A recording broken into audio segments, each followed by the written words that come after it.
রবীন্দ্রনাথ ঠাকুর। আমি শুধু বলেছিলেন কদম গাছের ডালে পূর্ণিমার চাঁদ আটকা পড়ে যখন সন্ধ্যেকালে, তখন কি কেউ তারে ধরে আনতে পারে? শুনে দাদা হেসে কেন বললে আমায়, খোকা তোর মতো আর দেখি নাই গো বোকা। চাঁদটি থাকে অনেক দূরে, কেমন করে ছুঁই? আমি বলি, দাদা তুমি জানো না কিচ্ছু।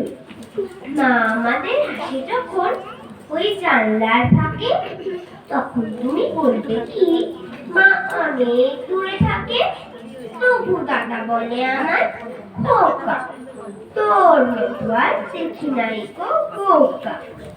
দাদা বলে, পাবি কোথা অত বড় ভাত? আমি বলি, কেন দাদা ওই তো ছোট চাঁদ, দুটি মুঠোয় ওড়ে আনতে পারি ধরে।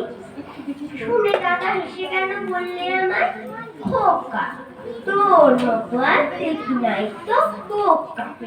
চাঁদ যদি কাছে আসতো দেখতে কত বড়।